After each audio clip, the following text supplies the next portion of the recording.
Hola, soy Hugo Felguerinos y hoy es jueves 27 de septiembre de 2018 y esto es El Vaciyelmo, un programa del Repúblico Hispano.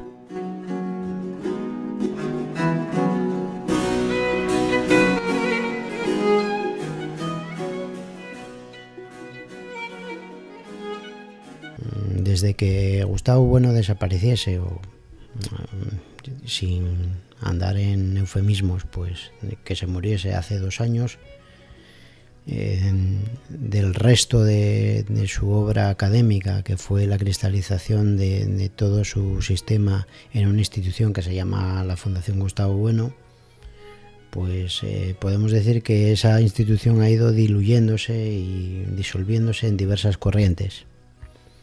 Yo creo que podríamos hacer en esta presentación una clasificación taxonómica rápida de esas corrientes y después ya pasaríamos a tocar los temas más en profundidad. Hay que decir también que la cristalización en la Fundación Gustavo Bueno supuso una especie de corte dentro de la trayectoria académica de Gustavo Bueno, que mucha gente no reconoce, pero que nosotros desde el Repúblico Hispano sí que la reconocemos. Bueno, pues pero vamos a definir un poco esas corrientes. Diríamos que las corrientes serían Insua Vélez, lo que se llamaban los capitanes del nodulerismo, más la llegada de Maestro, que van por una línea cercana a veces a la Fundación Gustavo Bueno, otras veces parece que alejándose, disociándose de ella, pero bueno, ahí están. Después tenemos la Fundación Clásica, representada por Tomás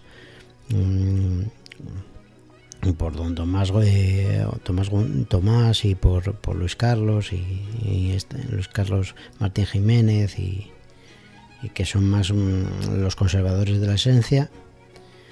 Unos exiliados que son los Pardo, Rodríguez Pardo y Felipe Jiménez, que ahora han fundado una revista que se llama Metábasis, y sin ser muy tal, nosotros mismos, el Repúblico Hispano, que somos una escisión de izquierda hispánica que nació dentro del entorno de la Fundación Gustavo Bueno, dirigida por Armesilla, que ha regresado y podríamos encuadrar dentro de la línea Insua Vélez, y que somos, digamos, que una alternativa a esas otras, o una corriente más derivada de esa disolución del cuerpo central de la Fundación Gustavo Bueno.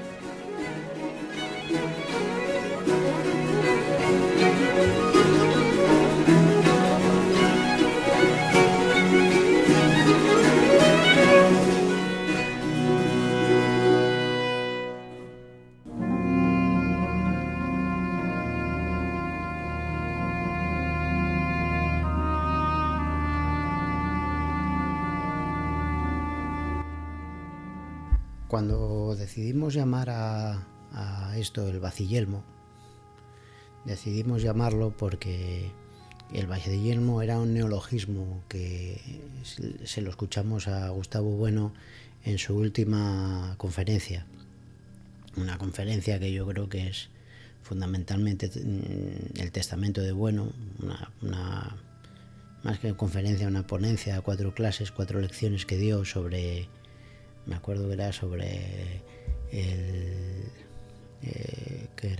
sobre el barroco, ¿no? O tomando una idea del barroco y proyectándola hacia la actualidad. Y la verdad es que nos pareció una ponencia súper sugerente, y fue ahí donde empezamos a elaborar lo que sería nuestra tesis del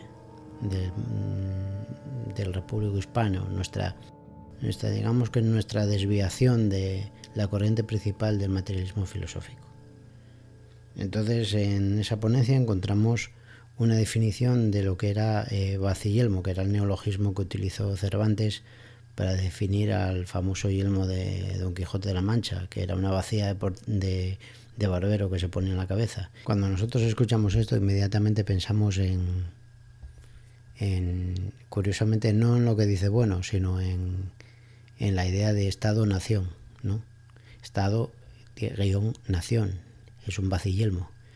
para nosotros es un completo oxímoron. O sea, sin embargo, hoy parece que es evidente para todo el mundo que un Estado tiene que tener una nación, que primero llega al Estado, como dice Bueno, y después se construye la nación. Pero nosotros decimos que en el campo, en un campo muy especial, que es el campo del catolicismo barroco, de la monarquía hispánica, de lo que se llamaría la hispanidad, el Estado-nación es una figura que distorsiona, que confunde, más que ser una figura que aclara o que fija parámetros. Con esto no queremos decir que estos 2 siglos de Estado-nación no haya que tirarlos a la basura, sino que estos 2 siglos de Estado-nación, especialmente cristalizados en 19 repúblicas y una monarquía parlamentaria en el mundo hispánico, han sido un bloqueo de la hispanidad, que han servido para reducir, para tenerla parada, simplemente, para que la hispanidad no pudiese afrontar la idea de universalidad ni de enfrentarse al mundo articulada como un todo atributivo. Digamos que eso es el Estado-nación, y que la Unión Europea es otro vacillelmo, es otra idea imposible, porque no puede haber Unión Europea. Europa es guerra permanente entre sus partes. Sus partes nunca pueden estar unidas, sino que la unión de esas partes, digamos, lo que las une es la guerra-muerte entre ellas. Cuando se produce una unión es que una de ellas se está sometiendo al resto.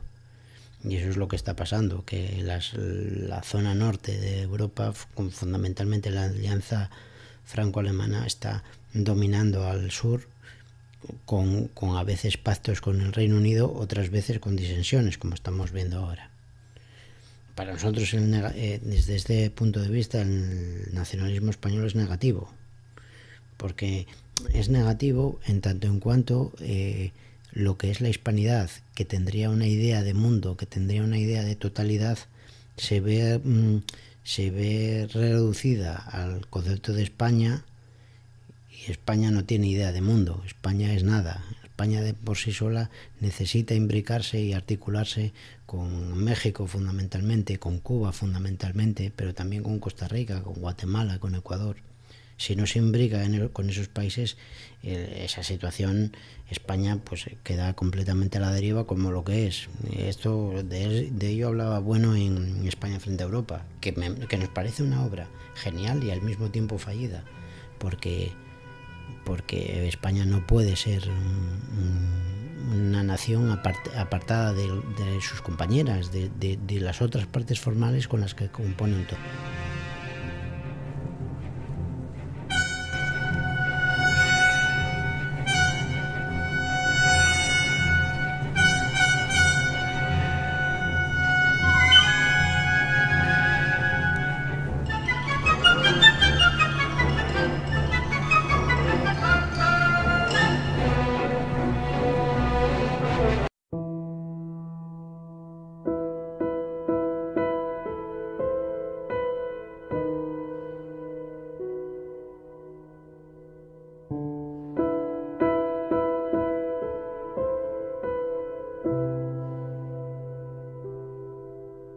Bueno, en esa misma conferencia hizo una definición o una clasificación, porque Bueno siempre estaba haciendo clasificaciones sobre lo que era la filosofía exotérica y esotérica. Digamos que una clasificación en la que daba a entender que toda filosofía tiene un programa que se explica para el común, y después hay otra parte de esa disciplina, de esa enseñanza, que es una enseñanza para los iniciados. Entonces, Bueno puso diversos ejemplos en la filosofía. Yo aquí tenemos un audio, pero el audio es bastante largo, y entonces no quiero estos discursos alargarlos demasiado con citas y con tal. Quiero que sean así, más o menos entrecortados, pero bueno, vamos a meter aquí un audio un poco editado en el que quede clara la idea, pero bueno, aquí está el audio. Hay 2 modos de tratar de interpretar los textos que nos llegan, sobre todo de carácter filosófico o teológico. Es decir, la perspectiva esotérica y la perspectiva exotérica con X. ejemplos rápidos y muy conocidos. El primer ejemplo que yo creo que más directamente nos introduce es el de la escuela pitagórica. La escuela pitagórica, como es bien sabido, pues se dividía en dos fases. Lo que llamaba Pitágoras los matemáticos, matematicoi, y los acusmaticoi, los oyentes. Los oyentes no podían hablar, más que lo que dijeran valía más que el silencio, y los matemáticos podían hablar. Pues bien, en la escuela pitagórica habría una exposición, una doctrina esotérica, con X, esotérica pública, pensada para que el pueblo de Crotona, donde fuera, se enterase de qué trataban los pitagóricos, y habría otra doctrina secreta, por decirlo así, o privada, que es la esotérica, en la cual solo se enteraban los iniciados. ¿Cuál sería entonces la situación? Que habría una perspectiva esotérica y otra esotérica. ¿Cuál podría ser el contenido secreto de la doctrina pitagórica? Hombre, lo más socorrido sería pensar, hombre, los pitagóricos pensaban, tenían el proyecto de construir una ciudad propia a su medida y apoderarse del control de las ciudades que ellos visitaban, y eso sería su doctrina secreta. Bien. Lo mismo ocurre con el platonismo. En el caso de Parménides, otro ejemplo muy bonito. La doctrina de Parménides es una doctrina tan estrafalaria, ¿verdad?, cuando dice que todo lo que existe no existe, que el ser es el no ser es el no ser. En la doctrina de Parménides, el monismo absoluto continuista de Parménides. Entonces, ¿cuál sería la doctrina esotérica de Parménides? Que por otra parte sabemos que era un político, un almirante, etcétera, que fundó ciudades, es decir, que no era un individuo que estaba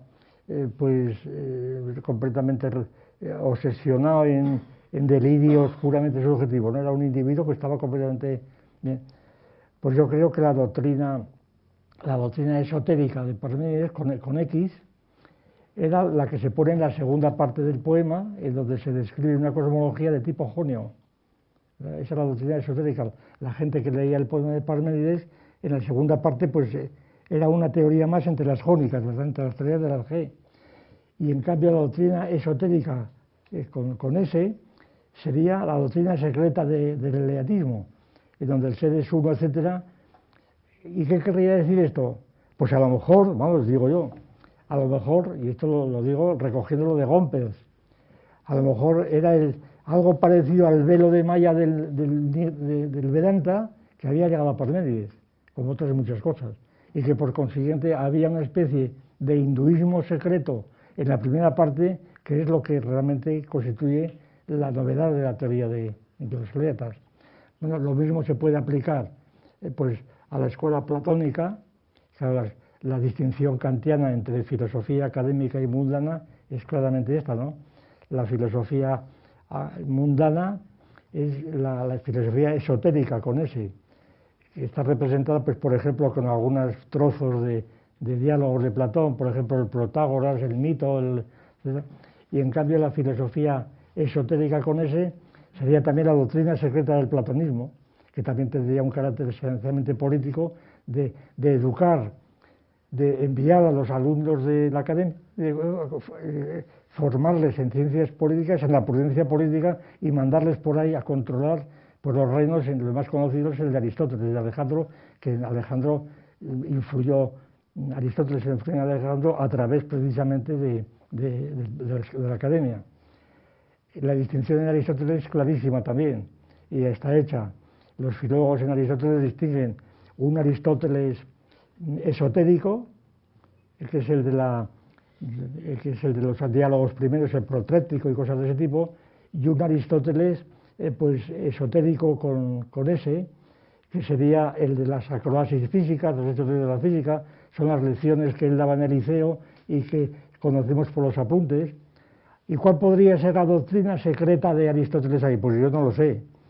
Yo me acuerdo, cuando he leído estas cosas o he pensado sobre ellas, en unas frases que dice Aristóteles, dice, y el filósofo cuando envejece se hace amante de los mitos, como si fuera una especie rebrote de una religiosidad secundaria que brota en Aristóteles, ¿verdad? En algún momento dado, de su recurso de sus pensamientos, pero eso no lo sé. Eso es para que los filólogos lo estudien si les interesa. Y entonces, en el caso de Marx, ¿cuál sería del marxismo, vamos? El marxismo, ¿cuál sería el componente esotérico del marxismo? Pues lo que se sabe, la lucha de clase, todo eso. Pero, ¿cuál sería lo esotérico? Pues sería, por ejemplo, las tesis sobre Feuerbach, que las escribió en una nota y estuvieron años y siguen sin haberse publicado, ¿verdad? Las tuvo Engels, hubo miles de dilaciones en la publicación cuando la Unión Soviética tomó control de estos asuntos, en fin. Habría otra vez, y luego la doctrina secreta o esotérica del marxismo sería la revolución soviética, es decir, la revolución del comunismo internacional. Eso sería la doctrina secreta y no ya el proletariado y todo eso, sino más bien la revolución comunista. Total, quiero decir, en el caso de Heidegger, acaban de publicarse y traducidos al español los cuadernos negros de Heidegger, en donde se demuestra que se corrobora la tesis que a mí me extraña cómo sigue interesando tanto esto, que por visto ha sido una revolución en Alemania últimamente, ¿no? En los cuadernos negros de Heidegger, que eran notas personales escritas por él, cuando en la época en que fue nazi, ahí se corrobora que realmente era nacionalsocialista, que era admirador de Hitler, lo cual no tiene nada de particular. Claro, porque todo lo de los judíos y el holocausto y demás vino después. Es decir, que Heidegger fuera nacionalsocialista, ¿qué importancia tiene eso para su filosofía? Además lo era, además basta leerlo. Ahora, ¿cuál era la doctrina secreta? Pues acaso el nihilismo, el ser para la muerte de Heidegger, ¿no? Una especie de escepticismo radical. En fin, hay materia, esperamos, todo, a mi juicio, menos de decir, qué barbaridad. Los cuadernos negros demuestran que era un nazi. Y efectivamente aparece Heidegger retratado, cuando le hicieron rector de la universidad, aparece retratado con un bigotito tipo Hitler, y que efectivamente se ve que estaba rodeado de gente de las SS, de militares y demás, se ve que estaba dentro, en el ajo completamente, hecho un discurso. Pues muy bien, ¿y qué pasa? Es decir, ¿por qué llama tanto la atención esto a los alemanes y a la gente en general? ¿Y por qué el libro de Farías, aquel famoso, se vendió como rosquillas aquí en España, ¿verdad? y en todos los sitios? Lo que interesaba de Heidegger es que fuera fascista o, bueno, nazi, ¿verdad? Y se ve que no tienen digerido la conexión entre cosas diferentes en cuanto al estrato de lo que es ideas políticas, ideas filosóficas, etc. Bien. Yo después de oír esto me pregunté, ¿qué filosofía exotérica y esotérica tiene la filosofía de Bueno? Claro, porque si Bueno dice que hay diversos filósofos y los ejemplos que ponen son más que los que escuchamos en el audio anterior, son variados, desde Platón hasta prácticamente Heidegger incluido. Entonces, ¿qué ejemplo, qué filosofía exotérica y esotérica tiene Gustavo Bueno? Entonces yo pensé que Gustavo Bueno, la filosofía esotérica de Bueno, o la exotérica, la que se da al común, es que hay que triturar, es la idea de la trituración, de tomar un problema, dividirlo en sus partes, clasificar, triturar. Eso está, por ejemplo, lo entendió muy bien Luis Carlos Martín Jiménez, que lo dice aquí en una conferencia que se hizo sobre unas discusiones en el Centro Riojano de Madrid sobre el bonismo. Aquí Luis Carlos Martín Jiménez expresa muy bien lo que es la idea de Gustavo Bueno, ¿no? Triturar los conceptos y tal. Pero yo creo que hay una internamente, para los iniciados, hay una disciplina esotérica. La disciplina esotérica no puede ser otra que hay que crear un sistema institucional, político, a escala de naciones, y no queda otro remedio que las naciones políticas hispanas, volver a articularlas en un todo atributivo para que vuelva a haber de nuevo una plataforma, una escala en la que se pueda ejercer la filosofía. Porque hoy, con las naciones distributivas, cada una por su bando, luchando unas contra otras, no puede haber una filosofía en español. Ese es el gran problema.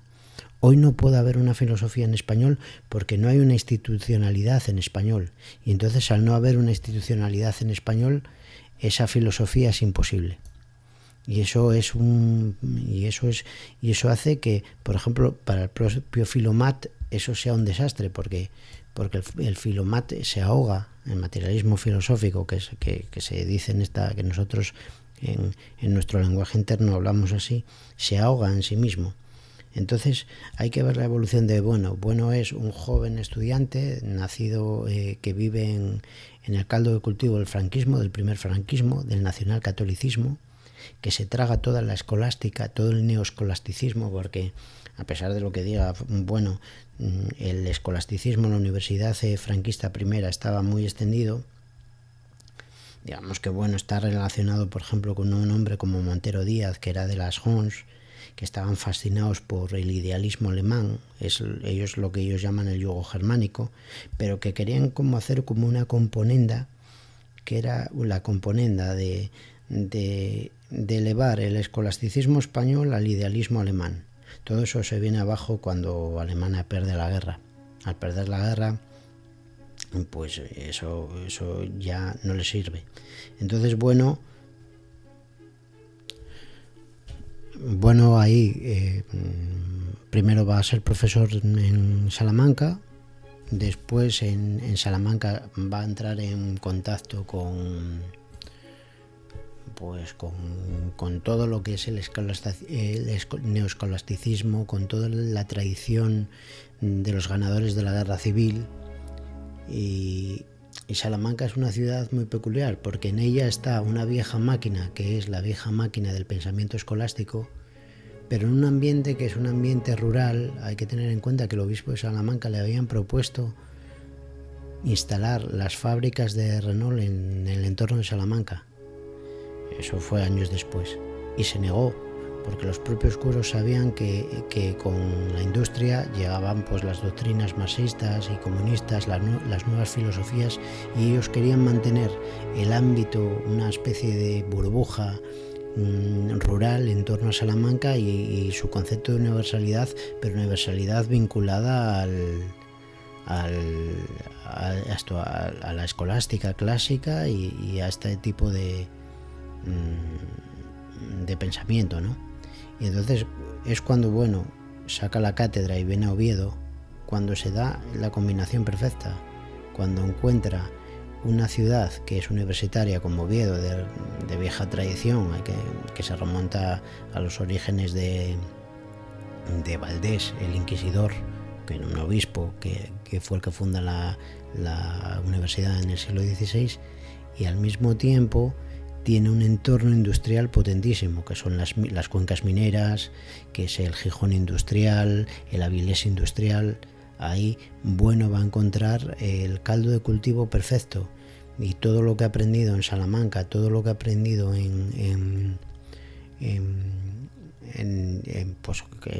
con Montero Díaz, en su periplo universitario, va a poder darle una vuelta de tuerca cuando ya está además en un momento histórico en el que el franquismo ha decidido optar por la línea del Opus Dei, por la tecnocracia, y digamos que encuadrarse con las potencias anglosajonas. Y entonces, y con una parte del franquismo, el propio Montero Díaz o tal, van a constituirse como una alternativa. No van a querer encuadrarse, van a ser dentro del franquismo una especie de oposición sui generis muy peculiar y muy interesante. Y entonces es ahí cuando se va a producir la ruptura con el franquismo. Van a ser críticos con el franquismo y van a ponerse de parte una vez que había caído Alemania, el modelo alemán, el gran idealismo alemán, van a ponerse de parte de la Unión Soviética. y van a tomar a la Unión Soviética como modelo, como imperio generador, que ellos llamarán, como modelo sobre el que troquelar, sobre el que secularizar la vieja máquina de pensamiento escolástica con esa referencia, con la referencia de la URSS. Va a ser el modelo. Van a ser a la vez críticos con la URSS, pero a la vez van a construir el modelo con la gran admiración al materialismo dialéctico de la URSS. Es un poco lo que hace Platón con la filosofía de Parménides. Es muy crítico con Parménides, con el ser y el no ser y con toda esta filosofía eleática, pero al mismo tiempo su pluralismo va a surgir siguiendo esa línea de Parménides, pero en confrontación con ella, en confrontación crítica internamente con esa idea.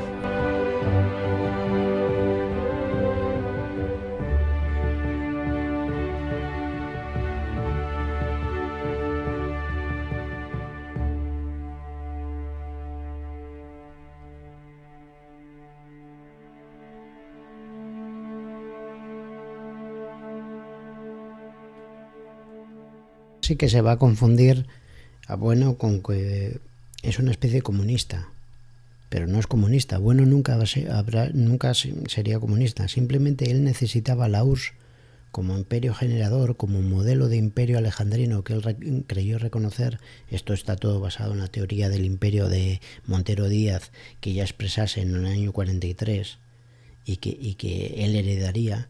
Y entonces ellos ven al imperio generador y siguiendo esa senda, porque no hay una institucionalidad política hispana que sea factible, que sea verdadera, pues siguiendo esa senda del imperio generador soviético, ellos van a construir un sistema de pensamiento de filosofía en español que en realidad no se podría hacer, porque el fracaso del nacionalcatolicismo como intento de idealismo alemán a la española es porque no pueden hacer, porque España para pensar necesita ser un imperio, necesita ser institucionalmente un imperio, y si no, España no piensa, es imposible el pensamiento en español. Lo único que se logra pues son traducciones y cosas de este tipo, pero no se logra el pensamiento, que es lo que se necesita. Y entonces para ello se tomó una especie como de sucedáneo que era el Imperio Soviético.